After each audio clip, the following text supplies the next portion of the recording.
Nunca pensé que llegaría el momento en que tendría el valor suficiente para contarles esta historia. Pero aquí estoy, sentada frente a ustedes, con el corazón todavía un poco acelerado porque revivir estos recuerdos no es fácil, aunque hayan pasado ya casi 3 años desde que todo sucedió y mi vida cambió completamente de una manera que jamás hubiera imaginado posible. Mi nombre es Isabela, tengo 34 años y durante casi 8 años estuve en una relación con un hombre llamado Matías que poco a poco fue erosionando mi autoestima, mi confianza y mi sentido de valía personal hasta convertirme en una sombra de la persona vibrante y segura que había sido antes de conocerlo. Todo esto de una manera tan gradual y sutil que ni siquiera me di cuenta de lo que estaba pasando hasta que ya estaba completamente atrapada en un ciclo tóxico del que parecía imposible escapar. Conocí a Matías cuando tenía 25 años recién cumplidos en una época de mi vida donde me sentía invencible y llena de sueños sobre el futuro que quería construir para mí misma. Trabajaba en una agencia de publicidad haciendo lo que amaba y tenía un círculo maravilloso de amigos que me apoyaban en todo, y cuando Matías entró en mi vida durante una fiesta de cumpleaños de una amiga en común, me pareció exactamente el tipo de hombre con el que siempre había soñado estar, porque era encantador,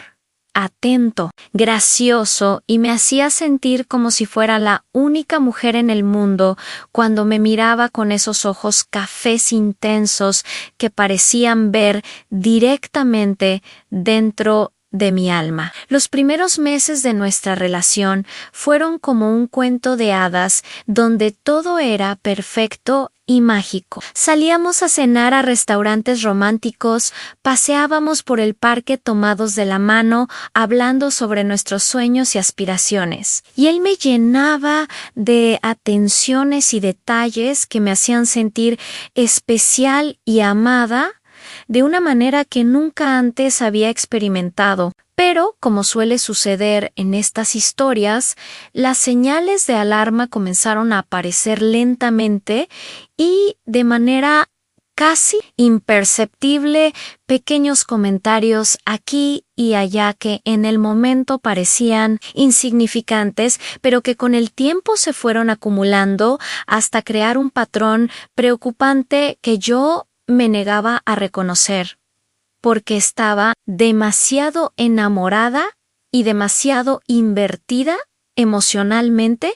en la relación como para admitir que tal vez había cometido un error al elegir a esta persona. Al principio eran comentarios supuestamente inofensivos sobre mi ropa, como cuando me decía que ese vestido que me encantaba me hacía ver un poco gorda, o que ese color de labial era demasiado llamativo y me hacía parecer desesperada por atención. Y yo me reía incómoda tratando de convencerme de que solo estaba siendo honesto y que después de todo es bueno tener una pareja que te diga la verdad, en lugar de mentirte para hacerte sentir bien. Gradualmente los comentarios se volvieron más frecuentes y más hirientes. Pasó de criticar mi apariencia a criticar mis decisiones, mis amistades, mi familia y prácticamente cada aspecto de mi vida que no girara completamente alrededor de él y de sus necesidades. Cuando salía con mis amigas, me bombardeaba con mensajes preguntando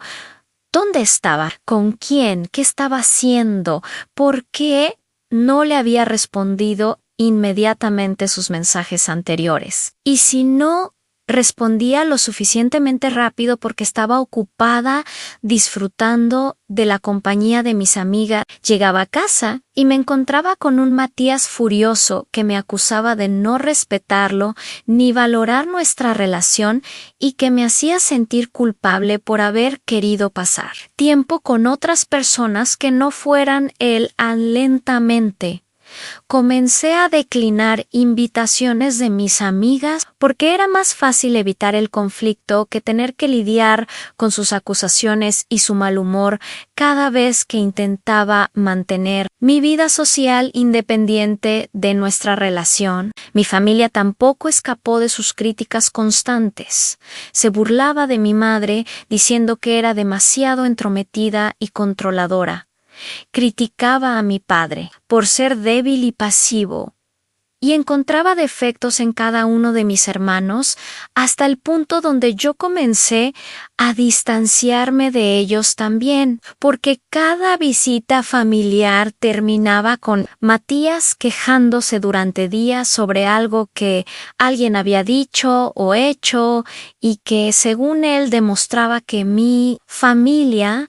no me respetaba o no me valoraba lo suficiente. Mirando atrás ahora me doy cuenta de que su estrategia era aislarme sistemáticamente de todas mis redes de apoyo para que dependiera completamente de el emocional y psicológicamente, pero en ese momento yo estaba tan confundida y tan manipulada que realmente creía que él tenía razón y que todos los demás estaban equivocados o simplemente no entendían lo especial que era nuestra conexión. Las peleas se volvieron cada vez más intensas y frecuentes y siempre seguían el mismo patrón predecible donde Matías me provocaba con comentarios hirientes o acusaciones infundadas hasta que yo finalmente explotaba y levantaba la voz defendiéndome. Y entonces él se hacía la víctima, diciendo que yo era la agresiva, la irracional, la que tenía problemas de manejo de ira y de alguna manera siempre terminaba disculpándome yo por haberme defendido de sus ataques verbales porque él era tan hábil manipulándome que lograba hacerme sentir culpable por reaccionar a su comportamiento abusivo. Hubo incontables ocasiones durante esos 8 años donde amenacé con irme, donde dije que ya no podía más con esta dinámica tóxica y que necesitaba terminar la relación por mi propia salud mental y emocional, pero cada vez que hacía esas amenazas, Matías simplemente se reía en mi cara con esa risa cruel y condescendiente que me hacía sentir pequeña e insignificante. Me decía cosas como que yo nunca tendría el valor de irme porque era demasiado débil y dependiente, que nadie más me querría porque estaba dañada y era problemática, que debería estar agradecida de que él me soportara a pesar de todos mis defectos y mis locuras, y que si realmente me iba, terminaría sola y miserable, dándome cuenta de que había cometido el peor error de mi vida al dejar al único hombre que alguna vez me había amado de verdad. A pesar de ser tan difícil de amar, esas palabras se incrustaban en mi cerebro como gusanos venenosos que se comían mi autoestima desde adentro. Y con cada amenaza vacía que yo hacía y cada burla que él respondía, me volvía más y más convencida de que tal vez tenía razón. Tal vez yo era demasiado débil para dejarlo. Tal vez realmente no merecía nada mejor que esto. El punto de quiebre llegó en una noche de viernes aparentemente ordinaria hace aproximadamente 3 años. Una de esas noches donde habíamos planeado quedarnos en casa viendo películas y pidiendo comida, porque yo estaba exhausta después de una semana particularmente difícil en el trabajo donde había tenido que lidiar con un cliente extremadamente demandante y un proyecto que había salido mal, a pesar de todos mis esfuerzos. Llegué a casa alrededor de las 7 de la noche, esperando encontrar a Matías ya instalado en el sofá, preparando todo para nuestra noche tranquila. Pero en lugar de eso lo encontré en el dormitorio, empacando una maleta con ropa y artículos de tocador. Y cuando le pregunté, sorprendida qué estaba haciendo, me dijo casualmente, sin siquiera levantar la vista, que había decidido irse a pasar el fin de semana con sus amigos a la playa y que yo podía quedarme en casa sola porque, de todas formas, últimamente era una compañía bastante aburrida y depresiva. Sentí como si me hubieran abofeteado físicamente cuando escuché esas palabras salir de su boca con tanta indiferencia y crueldad. Y algo dentro de mí, que había estado contenido y reprimido durante años, finalmente se rompió de una manera definitiva e irreversible. Le dije que si se iba esa noche, no se molestara en regresar porque yo no estaría aquí esperándolo, que estaba cansada de sus juegos manipuladores y su falta total de respeto hacia mí y hacia nuestra relación, y que esta vez iba en serio cuando decía que se terminaba todo entre nosotros sin importar las consecuencias. Matías se detuvo por un momento y me miró con esa expresión de diversión cruel que conocía tan bien, y luego soltó esa risa despectiva que había escuchado tantas veces antes mientras me decía que, claro, que por supuesto que esta vez era diferente de las otras 50 veces que había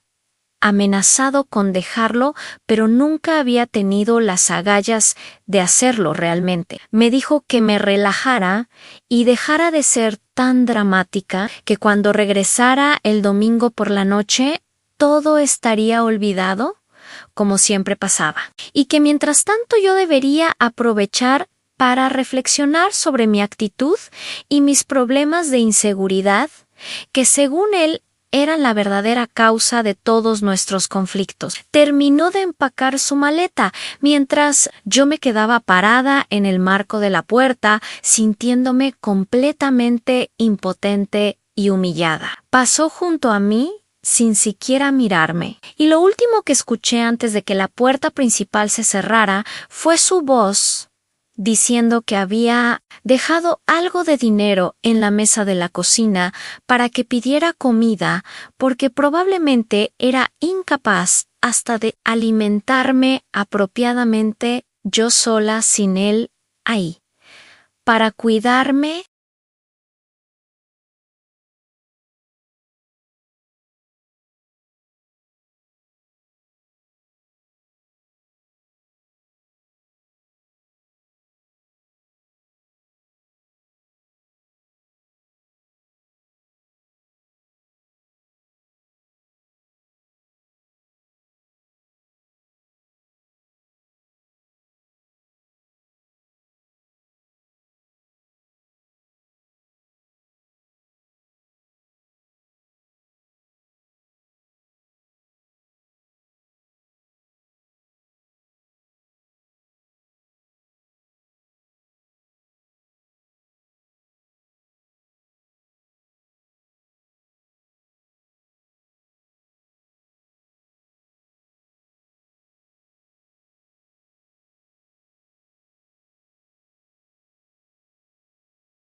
no la fantasía romántica que me había estado contando a mí misma, ni la versión idealizada que presentaba a los demás cuando me preguntaban cómo iban las cosas, sino la realidad cruda y brutal de un vínculo tóxico y abusivo que me estaba destruyendo lenta pero sistemáticamente. Caminé como en trance hasta el dormitorio y me senté en el borde de la cama que habíamos compartido durante tantos años. Esa cama donde había llorado incontables noches mientras Matías dormía plácidamente a mi lado, completamente indiferente a mi sufrimiento, y por primera vez me permití realmente sentir toda la rabia y el dolor que había estado reprimiendo porque él me había convencido de que expresar emociones negativas me hacía débil e irracional. Lloré hasta que no me quedaron más lágrimas, pero estas no eran lágrimas de autocompasión o tristeza por la pérdida de la relación, sino lágrimas de rabia dirigidas hacia mí misma por haber permitido que esto continuara durante tanto tiempo, por haber ignorado todas las señales de alarma, por haber sacrificado mi dignidad y mi autoestima en el altar de un amor que, en realidad, nunca había sido amor verdadero, sino solo una imitación tóxica y destructiva. Me permití realmente sentir toda la rabia y el dolor que había estado reprimiendo porque él me había convencido de que expresar emociones negativas me hacía débil e irracional. Lloré hasta que no me quedaron más lágrimas, pero estas no eran lágrimas de autocompasión o tristeza por la pérdida de la relación, sino lágrimas de rabia dirigidas hacia mí misma, por haber permitido que esto continuara durante tanto tiempo, por haber ignorado todas las señales de alarma, por haber sacrificado mi dignidad y mi autoestima en el altar de un amor que en realidad nunca había sido amor verdadero, sino solo una imitación tóxica y destructiva. Cuando finalmente me calmé y pude pensar con claridad, supe con una certeza absoluta que esta vez era diferente, que no iba a repetir el patrón de siempre, donde hacía amenazas vacías que nunca cumplía y luego me quedaba esperando sumisamente a que él regresara para poder disculparme por haber estado molesta con su comportamiento inaceptable. Esta vez iba a hacer lo que debería haber hecho años atrás, iba a irme de verdad y no. Iba a mirar atrás sin importar cuánto me costara o cuán aterrador fuera enfrentar la incertidumbre, de reconstruir mi vida desde cero. Me levanté de esa cama con una determinación renovada que no había sentido en años y comencé a hacer un plan mental de todo lo que necesitaba hacer en las próximas 48 horas antes de que Matías regresara el domingo, esperando encontrarme todavía ahí, esperándolo como siempre había hecho. Cuando finalmente me calmé y pude pensar con claridad, supe con una certeza absoluta que esta vez era diferente, que no iba a repetir el patrón de siempre donde hacía amenazas vacías que nunca cumplía, y luego me quedaba esperando sumisamente a que él regresara, para poder disculparme por haber estado molesta con su comportamiento inaceptable. Esta vez iba a hacer lo que debería haber hecho años atrás. Iba a irme de verdad y no iba a mirar atrás sin importar cuánto me costara o cuán aterrador fuera enfrentar la incertidumbre de reconstruir mi vida desde cero. Me levanté de esa cama con una determinación renovada que no había sentido en años y comencé a hacer un plan mental de todo lo que necesitaba hacer en las próximas 48 horas antes de que Matías regresara el domingo, esperando encontrarme todavía ahí, esperándolo como siempre había hecho. Lo primero que hice fue llamar a mi hermana Mayo Valeria, con quien había estado un poco distanciada en los últimos años, precisamente porque Matías siempre encontraba razones para criticarla o crear conflictos que hacían difícil mantener nuestra relación cercana. Cuando ella contestó el teléfono y escuchó mi voz quebrada, le tomó solo segundos darse cuenta de que algo importante estaba pasando, y cuando le expliqué brevemente la situación y le dije que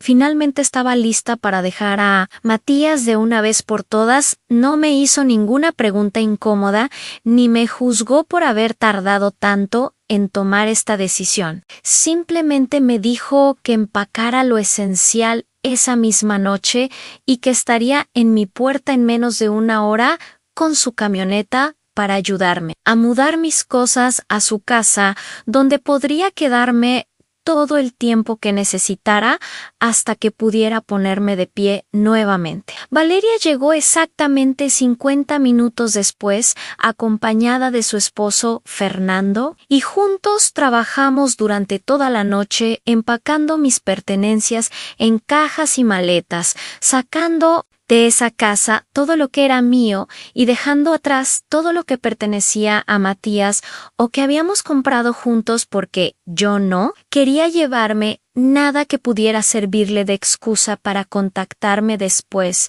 o que me recordara constantemente esta etapa oscura de mi vida. Fue un proceso agotador física y emocionalmente, porque cada objeto que empacaba traía consigo recuerdos de momentos específicos, algunos buenos del principio, cuando todavía había esperanza de que las cosas funcionaran, pero la mayoría malos de todos esos años donde lentamente fui perdiendo pedazos de mí misma, tratando de convertirme en la persona que Matías quería que fuera en lugar de ser quien realmente era. Alrededor de las 4 de la mañana habíamos terminado de empacar todo, y la casa que había sido mi hogar durante tantos años ahora parecía extrañamente vacía y despersonalizada, como si yo nunca hubiera vivido ahí en primer lugar. Antes de irme,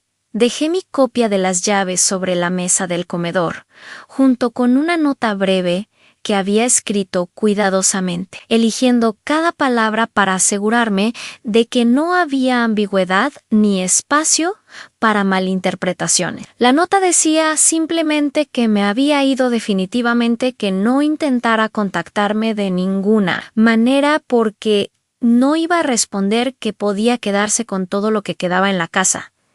porque yo no quería nada más de él, y que mi abogado estaría en contacto pronto para arreglar cualquier asunto legal o financiero pendiente que necesitáramos resolver, relacionado con el departamento que técnicamente rentábamos juntos, aunque yo pagaba la mayor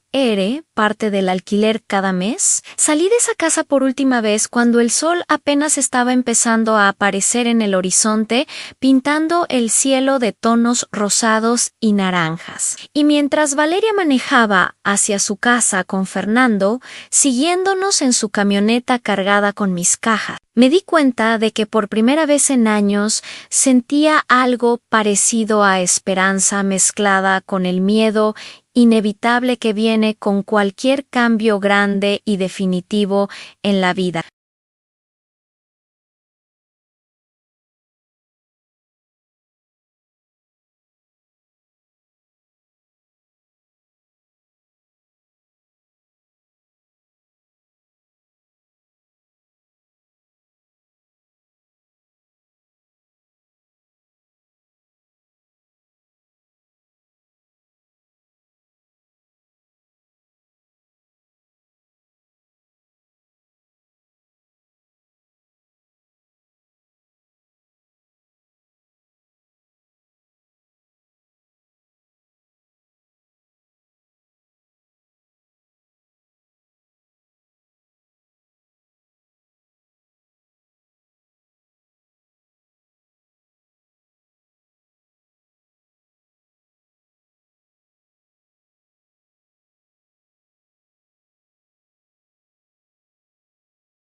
Durante las siguientes semanas, Matías intensificó sus intentos de contactarme.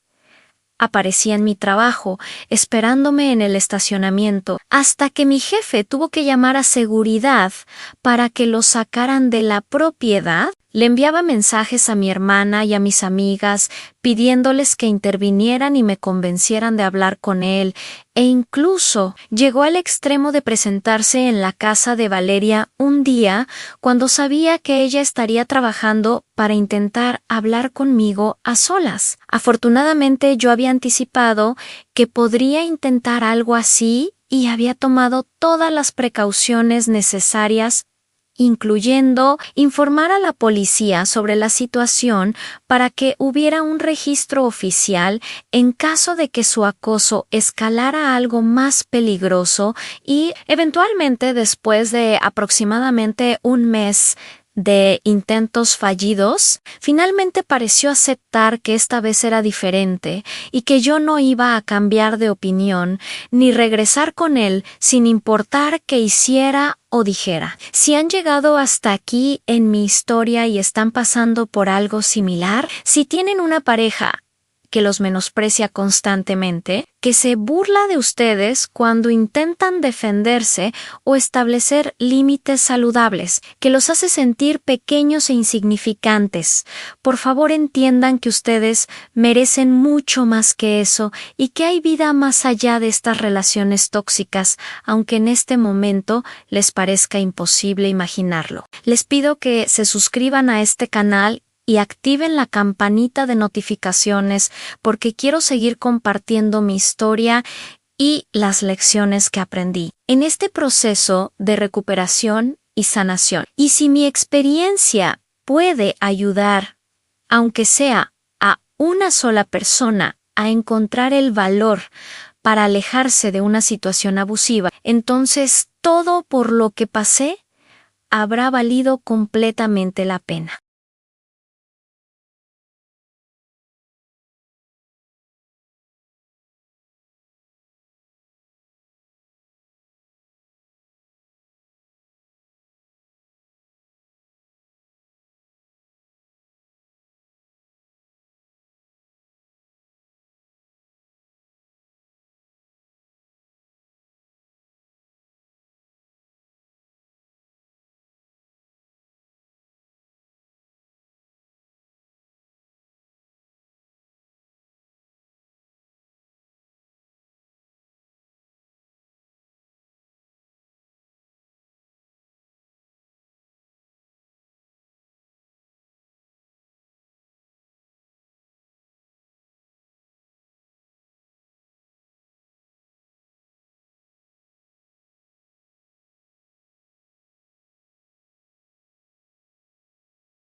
Y aunque tenía miedo de que estuvieran resentidos conmigo por haberlos alejado de mi vida o que me juzgaran por haber permanecido tanto tiempo en una relación obviamente destructiva, la realidad fue que todos ellos me recibieron con los brazos abiertos y sin ningún juicio visible. Mi madre lloró cuando finalmente fui a visitarla y le conté toda la verdad sobre lo que había estado pasando durante esos años, donde había mantenido las apariencias y fingido que todo estaba bien.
Inicialmente dudé si responder porque había trabajado muy duro para cerrar ese capítulo de mi vida y no estaba segura de querer reabrir heridas que apenas estaban comenzando a sanar.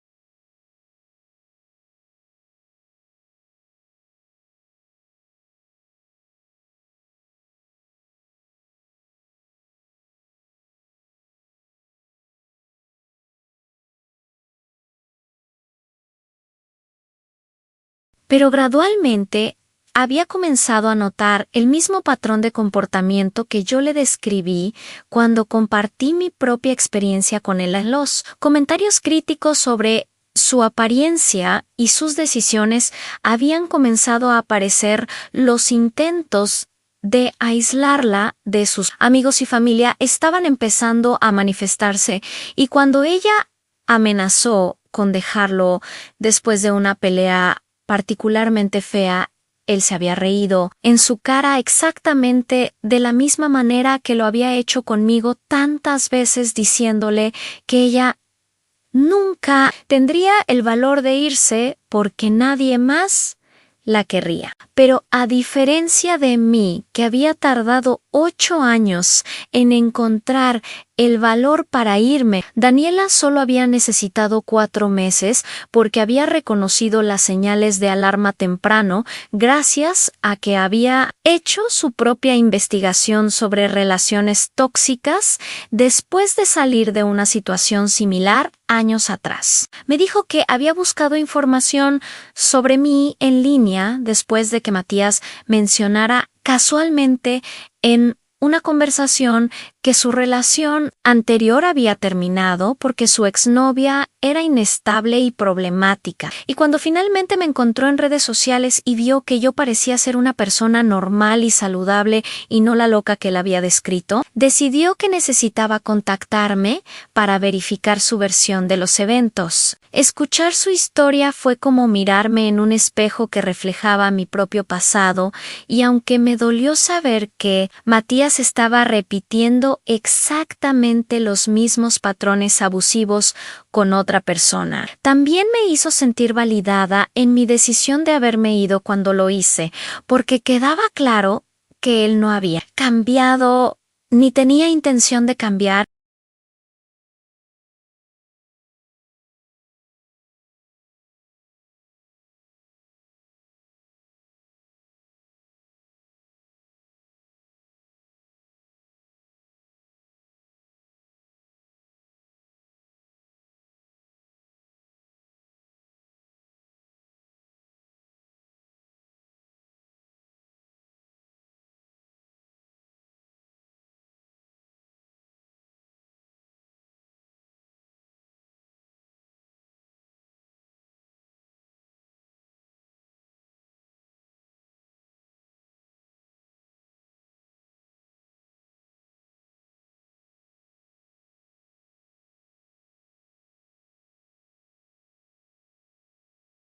Unidas por la experiencia compartida de haber sobrevivido una relación con el mismo abusador emocional y haber encontrado el valor para priorizarnos a nosotras mismas por encima de mantener una relación tóxica por miedo a estar solas o por creer las mentiras que él había implantado en nuestras mentes sobre nuestra supuesta falta de valor. Ahora, 3 años después de esa noche de viernes, cuando Matías se fue de viaje, burlándose de mis amenazas de dejarlo, sin saber que esta vez yo realmente lo haría. Puedo decir honestamente que tomar esa decisión fue lo mejor que he hecho por mí misma en toda mi vida. Mi autoestima se ha recuperado hasta el punto donde a veces me cuesta creer que alguna vez permití que alguien me tratara de la manera que Matías lo hizo,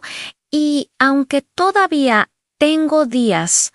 donde lucho con las cicatrices emocionales que esa relación dejó cada día, me siento más fuerte y más conectada con quien realmente soy, sin las capas de manipulación y control que él había construido alrededor de mí durante esos 8 años.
y que después de la oscuridad siempre viene la luz si tienes el valor de seguir caminando hacia ella en lugar de quedarte atrapada en patrones familiares, aunque sean destructivos. El día que no regresé fue el día que comencé realmente a vivir mi propia vida en mis propios términos. Y aunque el camino desde entonces no ha sido fácil ni libre de desafío, cada obstáculo que he superado me ha hecho más fuerte y más segura de mi capacidad para cuidar de mí misma sin necesitar la validación o aprobación de nadie más.